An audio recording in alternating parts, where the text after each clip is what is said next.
Et fondamentalement, j'avais assez vite envie de gagner de l'argent. Et c'est vrai que ça, j'arrivais pas trop à attendre. C'est les clients qui te payent, donc t'es toujours tiraillé entre je passe mon temps sur mes projets, je passe mon temps sur mes clients. Bon là, j'ai plus la liberté de savoir que je peux être focus sur des produits et des services que j'ai le temps de développer et que je peux mettre en place des choses vraiment pérennes pour vraiment mettre en place tout un système qui permet d'aller chercher des gros chiffres.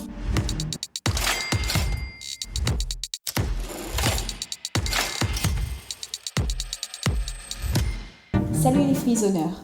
Aujourd'hui, nous sommes avec Thibaut Trézière, qui est un multi-entrepreneur. C'est un entrepreneur qui possède plusieurs entreprises, plusieurs médias dans la communication, le marketing. J'ai invité Thibaut pour qu'il nous parle de ses clés. Comment est-ce qu'il fait pour gagner plus? Bonjour Thibaut. Bonjour, et puis merci à toi de m'avoir invité, ravi d'être là aujourd'hui. Moi, je suis super contente de pouvoir discuter avec toi. Déjà en off, c'était génial, l'avant-première. Et donc, pour démarrer, j'aimerais bien savoir comment est-ce que tu t'es lancé?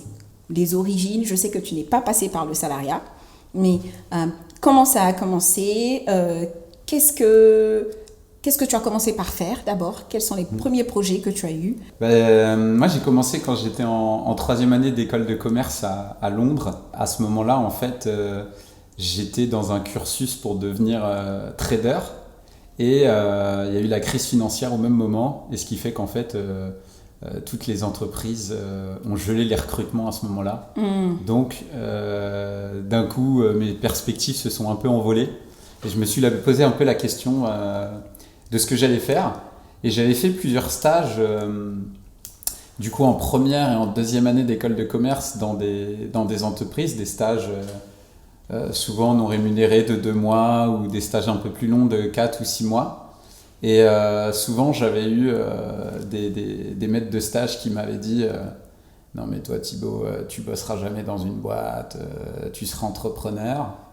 Et au début, je prenais pas trop ça au sérieux, je me dis ouais pourquoi pas, en vrai c'est vrai que j'aime bien créer, lancer des projets. Et au fur et à mesure ça m'a un peu fait cogiter et c'est vrai qu'en troisième année quand j'ai vu que je pourrais pas trouver un job dans la finance et que c'était le mauvais timing et que en même temps je commençais à avoir beaucoup d'actualités sur internet, l'arrivée des réseaux sociaux, des levées de fonds, et je voyais que Internet allait vraiment devenir l'Eldorado des prochaines années. Je me suis dit, tiens, je vais tester des trucs. Et fondamentalement, j'avais assez vite envie de gagner de l'argent. Et c'est vrai que ça, j'arrivais pas trop à attendre. Donc, en plein milieu d'année scolaire, j'ai lancé un business de t-shirts. J'ai monté un e-commerce. D'accord. En fait, j'ai commandé une trentaine de t-shirts sur Alibaba.com qui venaient de se créer à ce moment-là en Chine. C'était un site qui existe toujours aujourd'hui et qui référence tous les fournisseurs. Là, il est plus et je me suis lancé comme ça, en faisant e-commerce. D'accord. Et ça a tout de suite pris? Non, ça n'a pas de suite pris, parce qu'à l'époque, la source de trafic principale sur le web, c'était le référencement naturel, le SEO. Et donc, ma stratégie, c'était de faire 2-3 backlinks par jour, donc des liens, travailler la notoriété du site, parce que sur Internet, pour que ton site remonte dans les premières positions de Google, il faut qu'il y ait d'autres sites qui en parlent. Et plus d'autres sites en parlent, plus Google va se dire, vu que beaucoup de sites en parlent, alors notoriété, donc je le monte dans le moteur. Et donc je me suis mis en place des objectifs précis, en me disant tous les jours, tu fais 3 backlinks, sur des sites de communiqués de presse ou des annuaires, et tu fais un lien vers ton site pour travailler la notoriété et monter dans Google. Et donc le temps que ça prenne, ça a mis 3-4 mois. Donc j'étais sur une niche qui n'était pas trop concurrentielle. Les mots-clés c'était t-shirt lumineux et t-shirt equalizer. C'était des requêtes avec un volume de 15 000 recherches par mois. Et donc en 3-4 mois, j'ai réussi à rentrer dans le top 3 positions et à commencer à générer 500 000 visites par jour avec un taux de conversion assez sympathique qui était entre 1 et 3%, il me semble. Génial. Donc en fait, toi, tu as tout de suite en fait trouvé ce qui te plaisait. Mais je veux avant de continuer, revenir en fait sur le fait que tes managers te disaient que toi, tu vas être entrepreneur. Pourquoi en fait? Est-ce que c'est un tempérament? Tu avais une façon de faire certaines choses? Est-ce que tu étais plutôt indépendant par rapport aux autres, à tes autres collègues? Bah, je pense qu'eux, ils ont remarqué tout ça. Moi, après, à ce moment-là, je me posais pas trop de questions. J'étais en stage de toute façon, donc j'étais obligé d'être dans des entreprises. Donc à ce moment-là, le choix se pose pas trop. Et tu Mais n'as non, pas je sais posé pas la trop. question pourquoi? Je sais pas trop. Je pense qu'ils l'ont ressenti et que c'était c'était du domaine du ressenti. C'était à Londres, c'est ça? En Angleterre? Non, mes stages, je les ai fait en France. D'accord. Là, on parle de stages, téléprospection, recouvrement de créances. J'ai fait plein de petits stages de 2 mois comme ça où j'ai eu plein de jobs. Et c'est à ce moment-là que j'ai eu des retours comme ça. Génial, parce que là-dessus, moi, je me dis, c'est quand même pas courant. Je pense que la plupart des managers, en tout cas de ce que moi j'ai vu, ils te diraient plutôt peut-être que cette tâche-là, tu la fais pas comme il faudrait, ou peut-être qu'en fait, tu es différent et ça, il faudrait que tu rentres dans le moule plutôt que de te dire tu vas être entrepreneur. Je trouve ça positif en fait, qu'il t'ait fait ce retour-là plutôt que de te peut-être casser en disant tu rentres pas dans le moule, il faut que tu essaies de faire un peu comme tout le monde. Donc, non, c'est... Carrément, je pense que je suis tombé sur des personnes ultra bienveillantes pour le coup, et je suis tombé sur des personnes aussi qui avaient des side business d'entrepreneurs à côté du job dans lequel j'étais. Ah, et d'accord. donc, le hasard a fait qu'ils se sont dit, tiens, lui, il a des réflexes un peu comme moi, ça se voit qu'il va se faire chier dans une boîte, ou que s'il décide pas, il va pas être content. Et donc je pense qu'il a dû ressentir un peu ces choses-là. Mais ouais, ravi d'être tombé sur des personnes qui ont été bienveillantes. Parce que comme tu dis, je pense que dans la majorité des cas, on va plutôt essayer de te décourager. Encore plus, parce que là on parle d'il y a 10 ans. Donc c'était pas populaire comme aujourd'hui d'être entrepreneur. En plus, entrepreneuriat. Donc, et c'était un peu, c'était vu assez bizarrement d'ailleurs. C'était très très peu courant. C'était une autre définition pour chômeur peut-être. Peut-être, Tu rigoles, mais aux États-Unis, oui, c'était courant, mais en France, peut-être que c'était... je sais pas. On n'en parlait pas du tout. Chômeur donc, qui se c'était cherche. pas une voie que les gens... c'était pas une voie que les gens imaginaient. En fait, ça existait pas vraiment dans la tête des gens. Ouais. Génial. Je sais pas ce qui se disait. Et en fait, on va essayer d'aller plus vite sur l'histoire de Thibaut parce qu'il y a beaucoup de choses à raconter. Mais aujourd'hui, qu'est-ce que tu fais maintenant? Je sais que tu as plusieurs entreprises. Si tu pouvais résumer, ça va être compliqué, mais résumer ce que tu fais.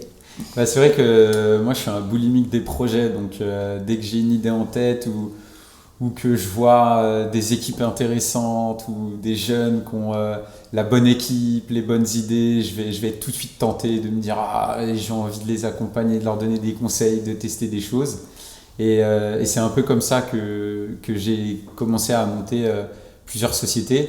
Donc aujourd'hui, j'en ai 5, j'en ai 2 dans l'immobilier, une SCI avec mon frère, notamment un corps de ferme qu'on rénove tous les samedis. Sur LinkedIn.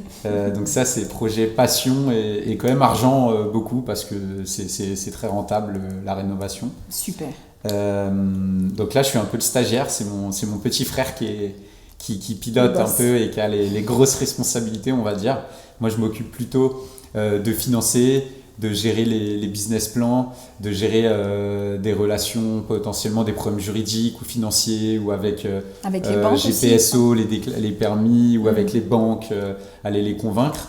Et ensuite, ça va être plutôt mon frère qui va faire le pilotage de chantier, quels matériaux on choisit, dans quel ordre on fait les choses, qui on recrute, comment on fait ci, comment on fait ça. Lui, mon frère, c'est le génie manuel. Et moi, ça va plutôt être côté un peu intellect. Donc, je suis stagiaire le samedi. Donc, lui, c'est le COO et toi, tu serais peut-être CFO. C'est ça.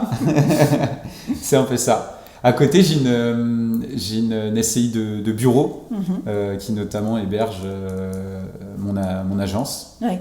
Et donc, j'ai une agence qui s'appelle Verticali que que je mets actuellement un peu plus de côté parce que moi, ça fait plus de 10 ans que je fais le métier d'agence et que je vends.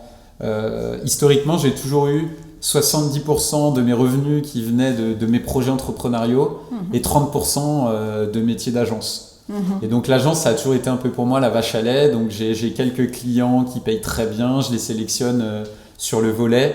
Mais au bout de 10 ans, c'est quelque chose qui me frustre parce que j'ai pas la main sur tous les outils et j'ai pas la main sur toutes les données surtout. Donc parfois, on me donne pas toutes les infos pour du CRM ou toutes les infos commerciales ou toutes les infos pour vraiment faire un super marketing.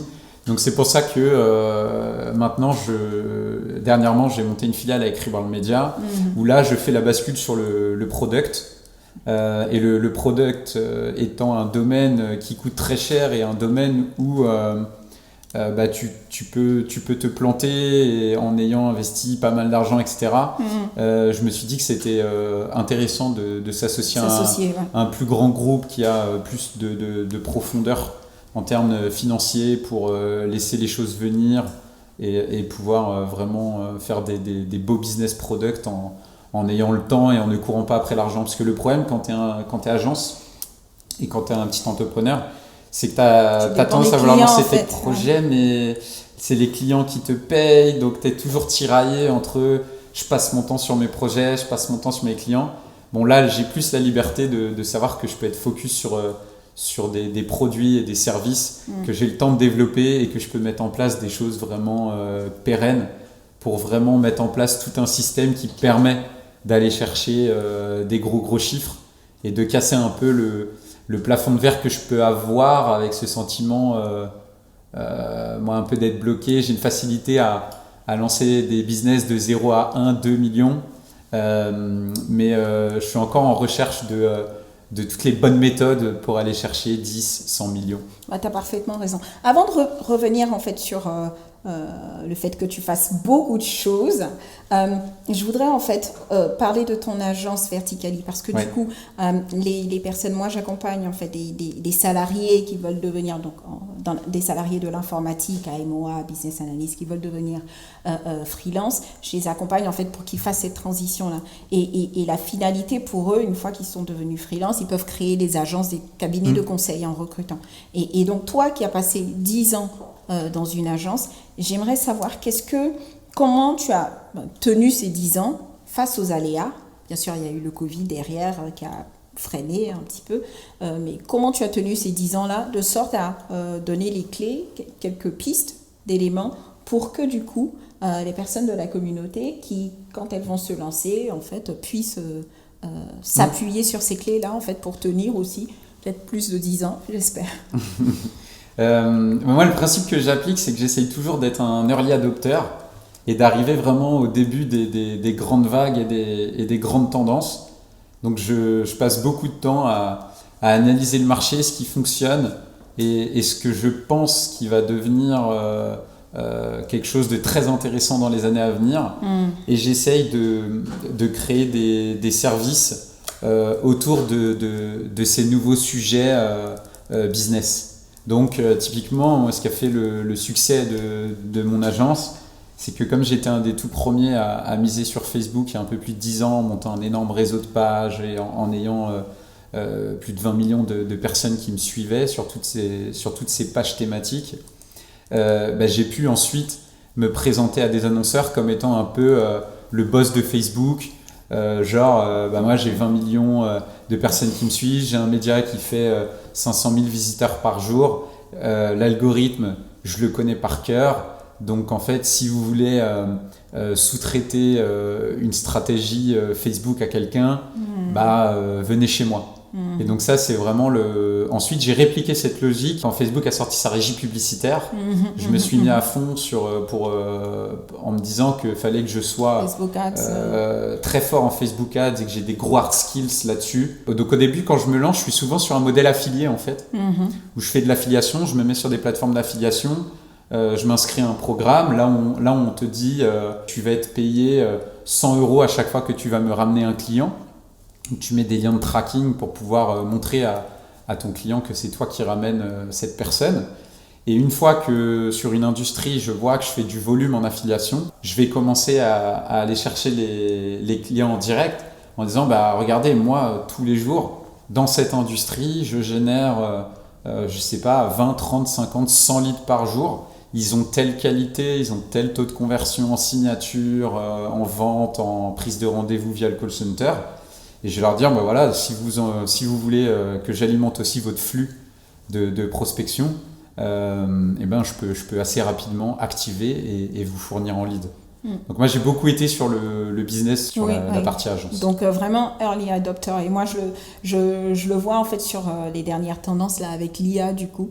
Je pense que personnellement, même pour toutes ces personnes-là dans l'informatique, même en dehors de l'informatique, tout le monde devra s'y mettre. Tu fais beaucoup de posts aussi là-dessus, j'ai vu. Sur l'IA ? Oui. Ouais, en fait, du coup, donc chez Reworld, je travaille sur des infoproduits pour monétiser les audiences des marques médias du groupe.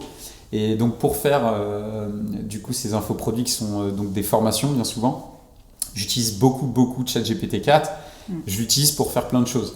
Je l'utilise pour créer des pages de vente. Je l'utilise pour créer sur la page d'accueil d'un site les sections à propos. Ça peut être la FAQ. Ça peut être d'autres éléments plus spécifiques de la page d'accueil. Ensuite, je vais l'utiliser aussi pour créer les textes des publicités, les textes de description, les titres de publicité. Je vais l'utiliser pour créer les images de publicité. Je vais l'utiliser pour créer les images du site aussi. Donc là, sur la partie image, je suis plutôt sur Midjourney. Et ensuite, donc GPT-4, je vais l'utiliser aussi pour les réseaux sociaux. Donc sur LinkedIn, j'écris pas mal avec ChatGPT-4. Donc il y a certains posts qui sont créés par la machine. Et moi, qui ai un profil un peu déstructuré parfois dans la façon de mettre à plat mes pensées, j'aime bien lui filer des contenus et lui demander de les remettre un peu en forme, de les storyteller.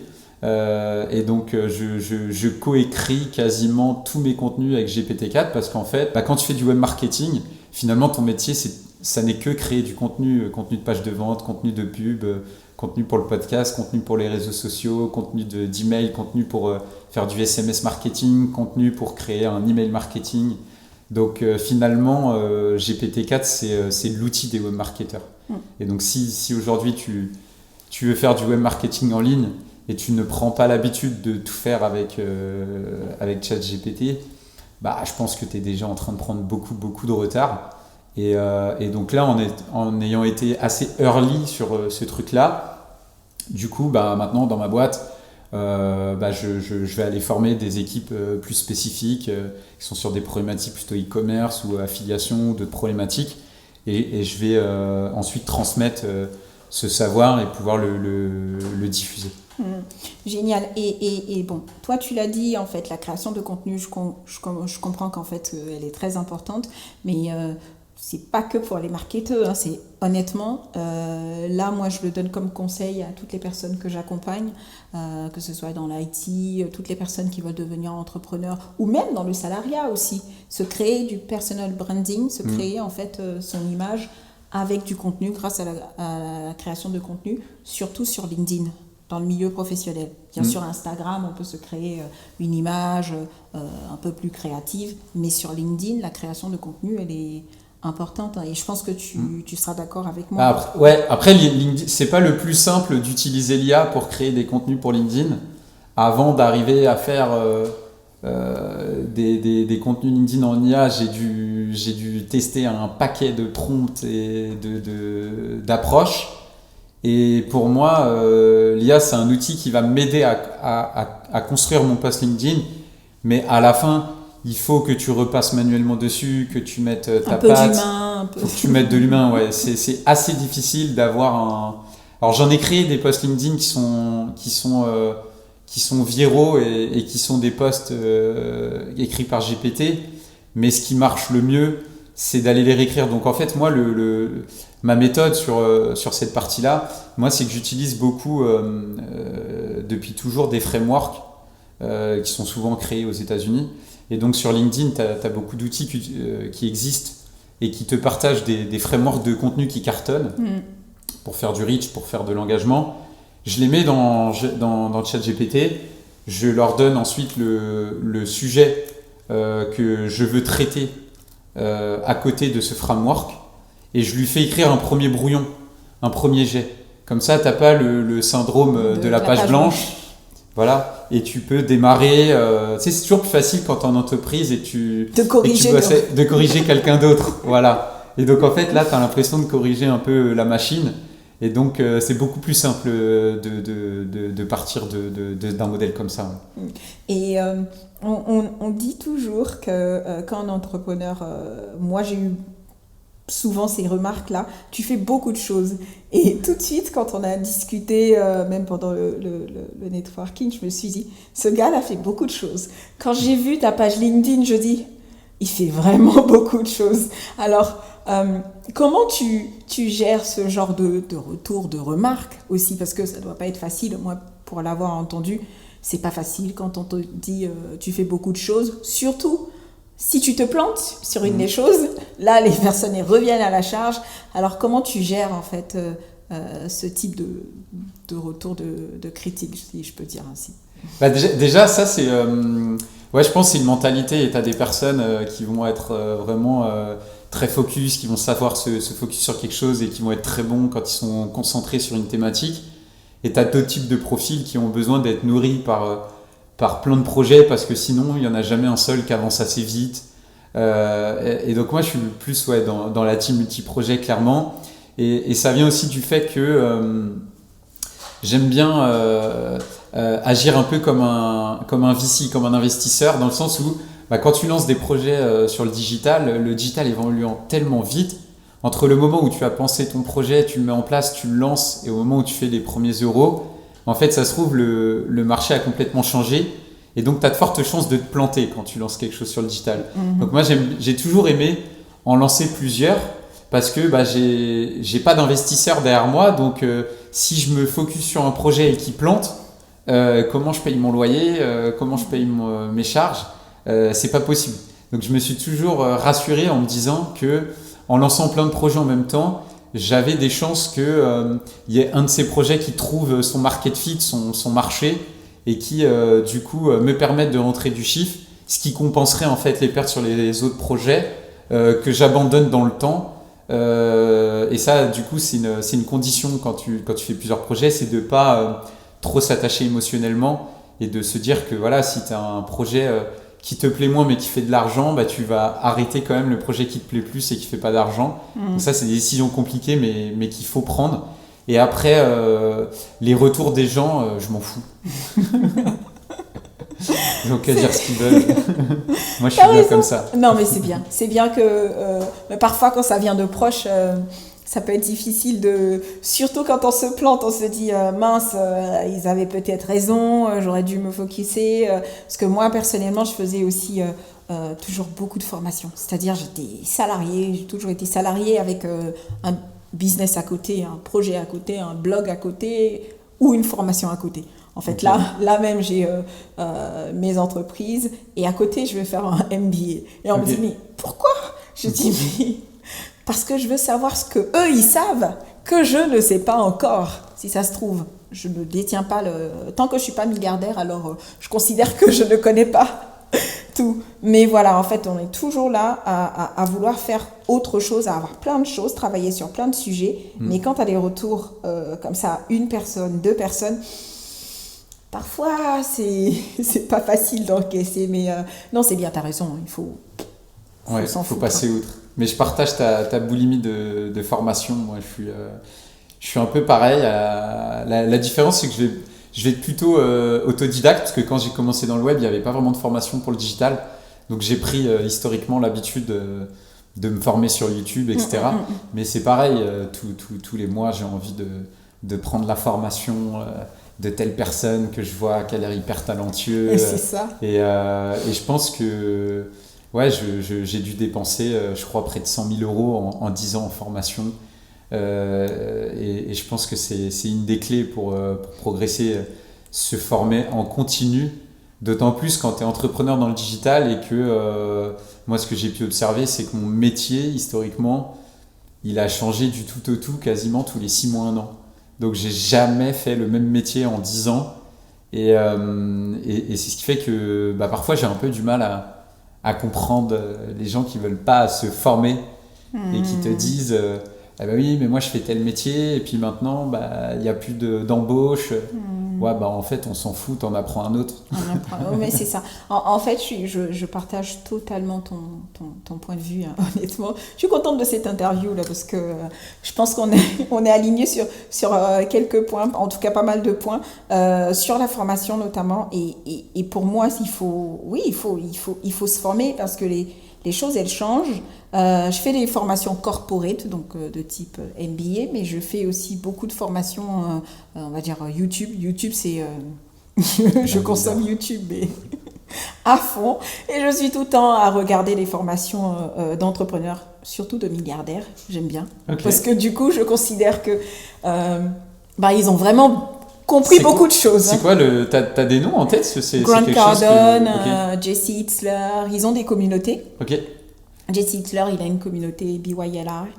Et c'est une communauté, en fait, tu la rejoins. Et puis, en gros, il y a des entrepreneurs qui viennent faire des présentations, leur parcours et tout. Donc, des entrepreneurs, franchement, qu'on ne connaîtrait pas en France, mais qui sont multimillionnaires ou milliardaires aussi.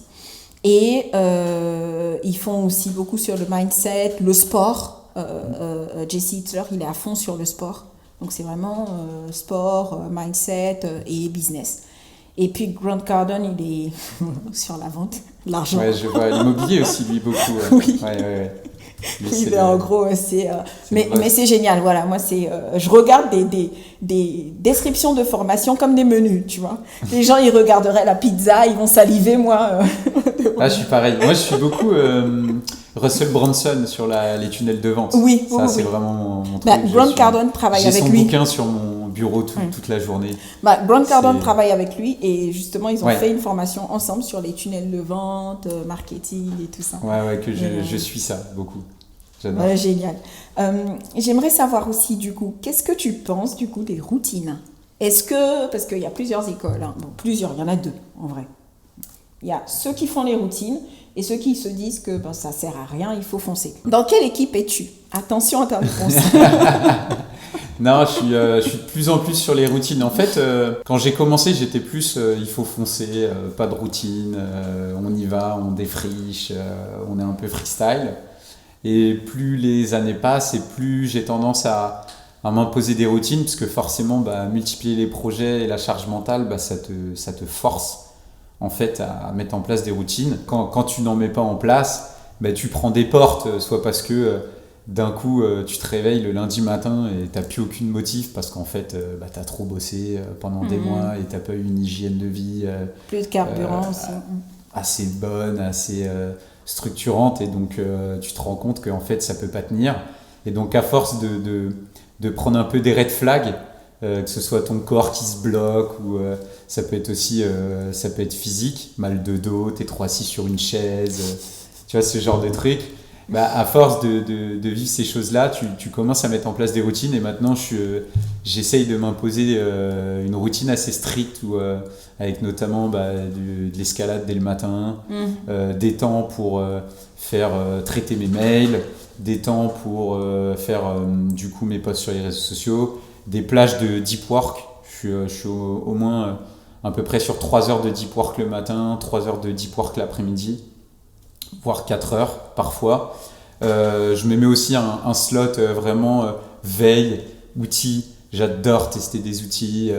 Tous les jours, je vais ouvrir Product Hunt, je vais regarder les nouveaux outils qui grimpent, qui sont upvotés par la communauté. Je vais me dire, celui-là, il a l'air fou, je le teste. Et parfois, comme ça, je trouve des petites pépites qui me permettent d'avancer très vite. Et donc, forcément, en ce moment, mes slots outils sont à 100% occupés par des outils autour de l'IA.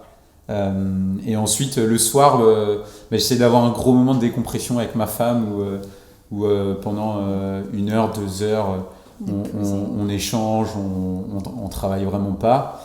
Mais c'est vrai qu'après, je peux me remettre sur l'ordinateur et rebosser jusqu'à minuit, 1h du mat, aller regarder des outils, réfléchir à des posts. Ou même parfois, tu travailles pas, mais tu cogites. T'as des idées, en fait. Du coup, t'as un calepin à côté pour noter tes idées si jamais elles viennent. Ouais, téléphone, Apple Note, je note ça comme ça. Et puis après, je les reclasse, je les supprime quand elles sont traitées. Mais tout le temps des notes, ouais. Non, mais moi, je suis convaincue pour les routines, ne serait-ce que pour au moins gérer les grandes parties de sa journée. Parce que ça me fait penser en fait à, tu sais, il y a une charge mentale concernant il y a un nombre de décisions qu'un être humain peut prendre dans une journée. Et en fait, si on n'a pas optimisé sa journée, si on n'a pas, défini certains éléments de sa journée et éliminé en fait des décisions pas importantes qui sont vraiment futiles, on risque de se retrouver l'après-midi et en fait on est complètement à plat, soit agacé, on peut même incapable de prendre une plus petite décision. Donc moi je pense par exemple au patron de Facebook ou bien même Steve Jobs, paix à son âme, qui lui il portait toujours le même vêtement et honnêtement j'applique ça quand je suis chez moi en télétravail, quand je ne suis pas en clientèle et je vois la différence en fait. Je vois vraiment la différence en termes on va dire, capacité à réfléchir en fin de journée. C'est-à-dire si je reste là à réfléchir, qu'est-ce que je vais faire dans la journée, si je n'ai pas anticipé et éliminé des décisions, à 18h, je suis HS. Ouais, moi je suis à fond aussi sur cette théorie, j'ai tout le temps un peu ce même jean, j'essaye de pas trop me poser, de minimiser les prises de décision, clairement, je trouve que ça a un impact et que ça a un intérêt. Faut que chacun teste pour s'en rendre compte, je pense. En tout cas, moi c'est un truc que je pratique. Et après là, en termes d'organisation, j'ai des plages dans ma tête de comment j'organise à peu près ma journée et puis je les bouge en fonction des urgences.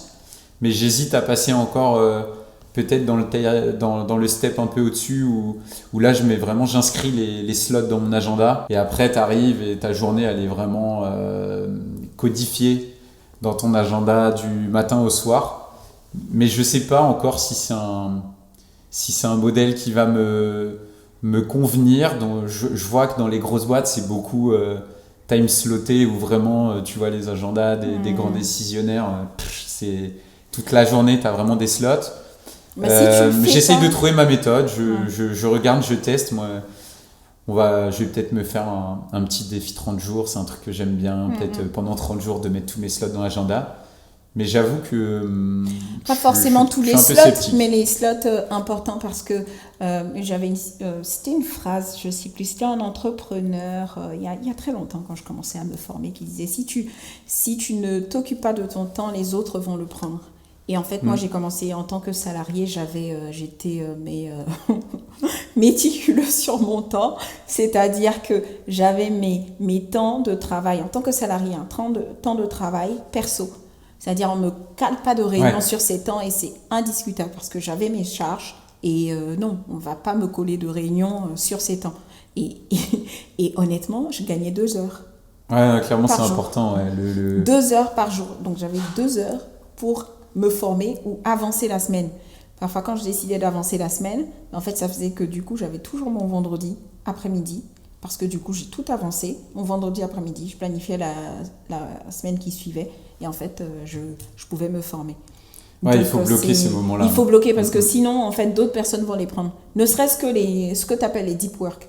En fait, tu m'as inspiré là-dessus, du coup, de se dire qu'il n'y a pas besoin de caler tous les petits slots, c'est-à-dire 7h, 7h15, je fais ça, tu vois. Moi, j'étais à ce niveau-là. Là, c'est trop. Mais par contre, les périodes de deep work, de travail intensif, perso, tu les bloques et c'est indiscutable. Personne ne vient te prendre ton temps, en fait. Parce que sinon, tu te fais... Clairement. Bouffer. Et donc, je voulais qu'on parle d'un sujet qui pouvait être un peu...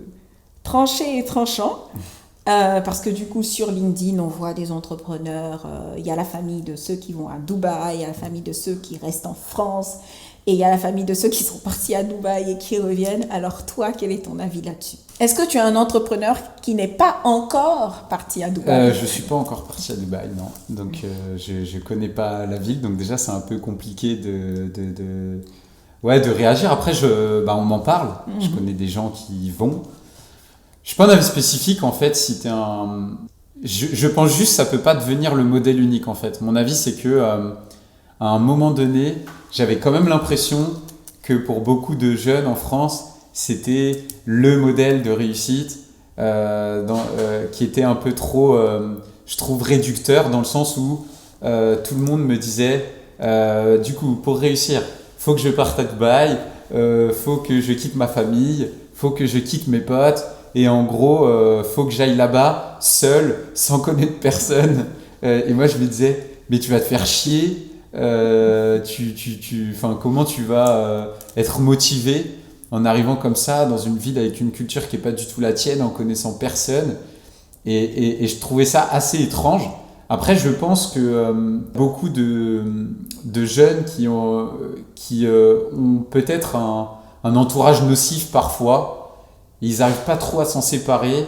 Et je pense qu'ils se disent que plutôt que de prendre la décision difficile d'avoir plus de rigueur sur son hygiène de vie ou de pas voir aussi souvent des personnes qui potentiellement peuvent t'empêcher d'être en lien avec tes objectifs, vont prendre le raccourci de se dire je me tire à l'étranger et comme ça au moins je pourrais pas tomber dans mes travers entre guillemets.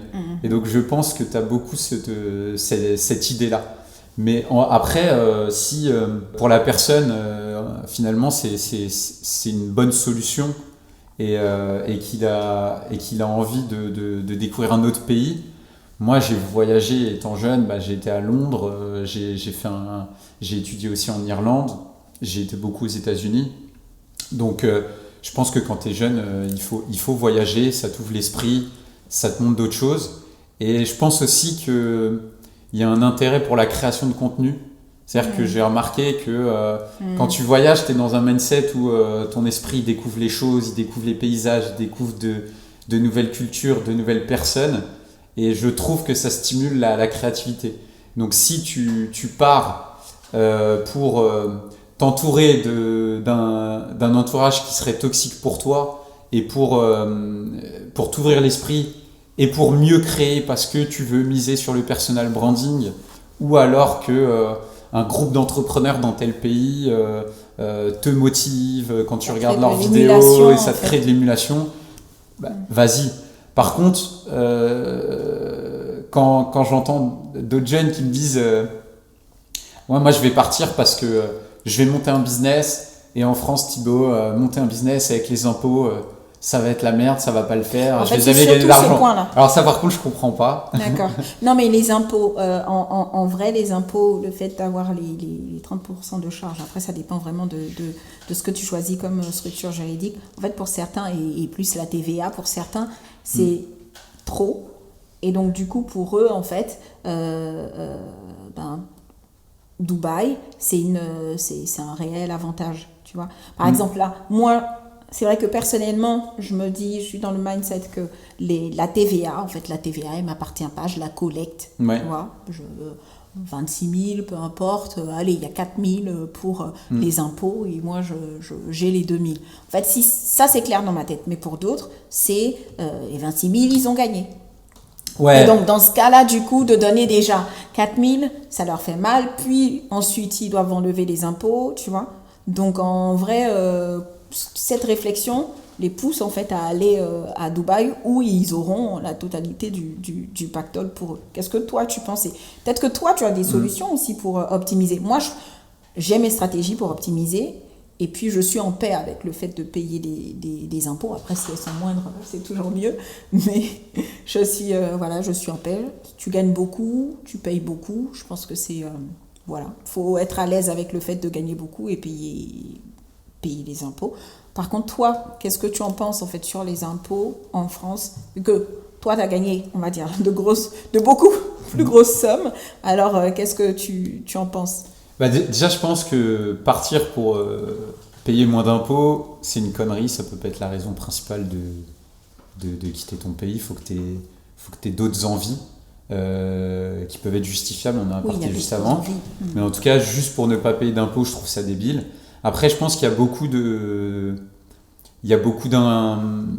manque de curiosité, parfois aussi de la part de ces entrepreneurs qui se disent, en gros, ça va être plus facile ailleurs, mais quand on s'y intéresse, c'est comme tout, en fait, c'est pas si compliqué.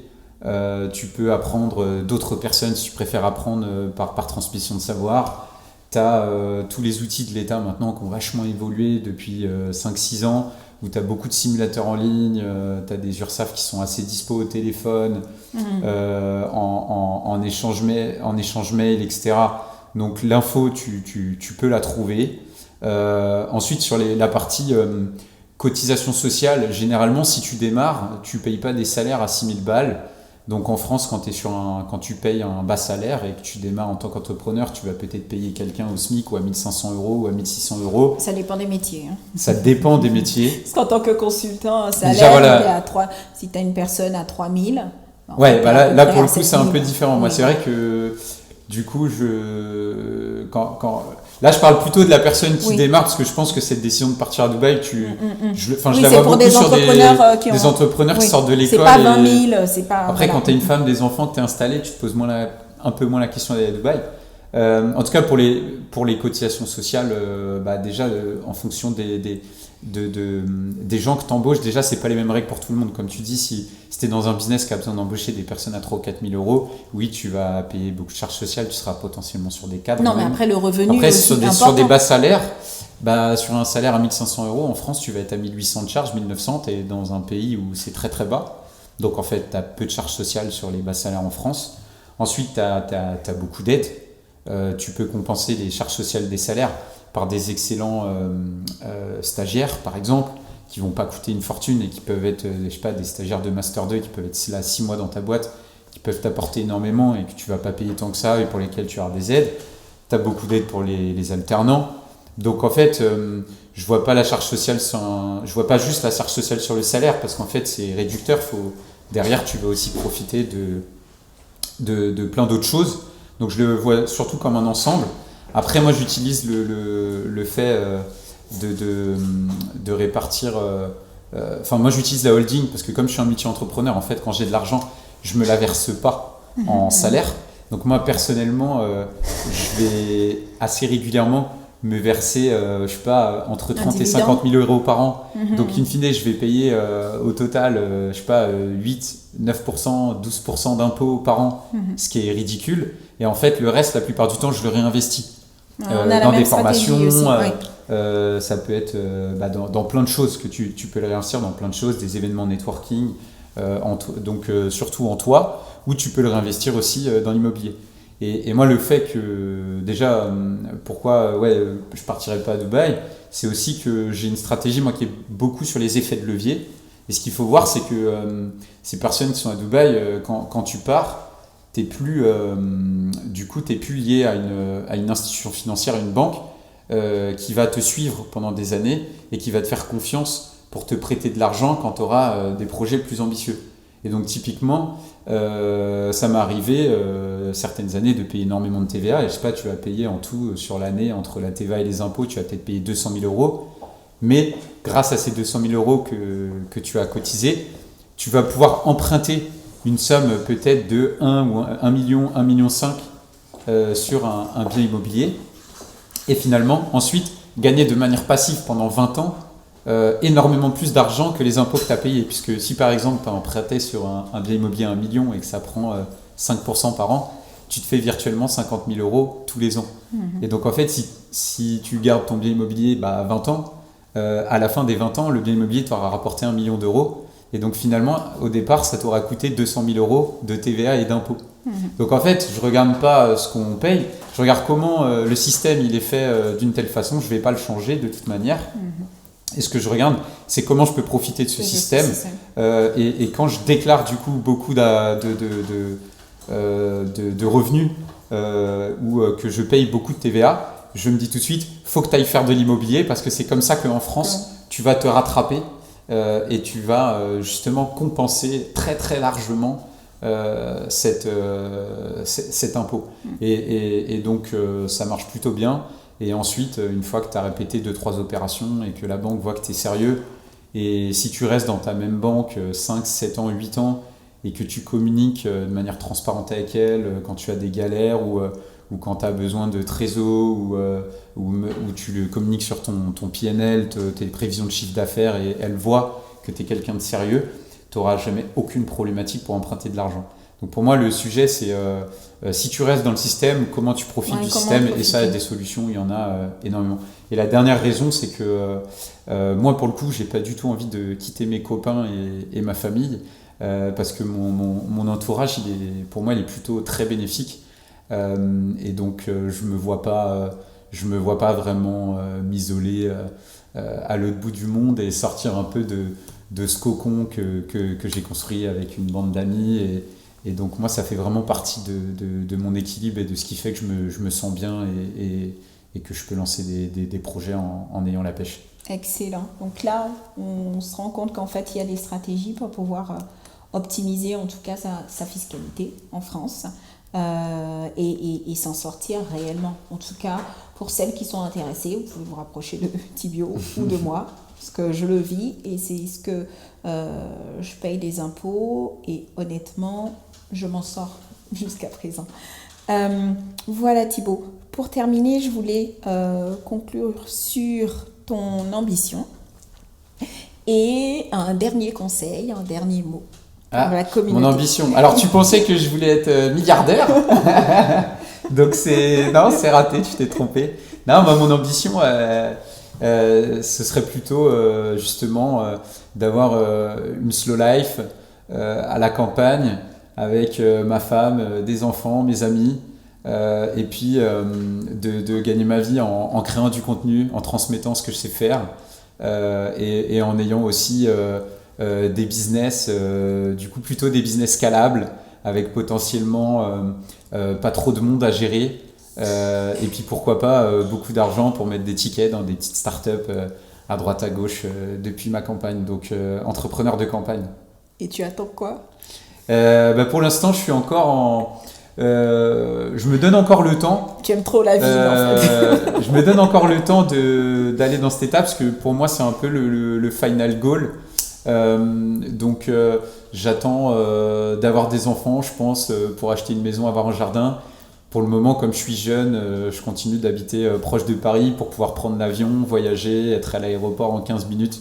Donc, pour l'instant, je suis plus encore sur une période un peu hustler, j'apprends des grands groupes, j'essaye d'aller atteindre 100 millions, et donc je me donne 2, 3, 4, 5 ans pour faire le hustler encore, et puis je me reposerai un peu plus à la campagne plus tard. Super. Alors ton dernier conseil pour la communauté, un conseil pour des entrepreneurs qui veulent exploser leur business, ou un conseil pour des salariés qui vont bientôt se lancer? Eh ben, écoutez des podcasts, lisez des livres et trouvez des modèles qui vous inspirent, par exemple sur YouTube. Voilà. Génial. Moi, j'ai trouvé cet épisode génial. Je ne sais pas vous, mais pour moi, c'était génial. Je vais vous souhaiter donc une belle semaine et une belle vie. Et au prochain épisode. Merci.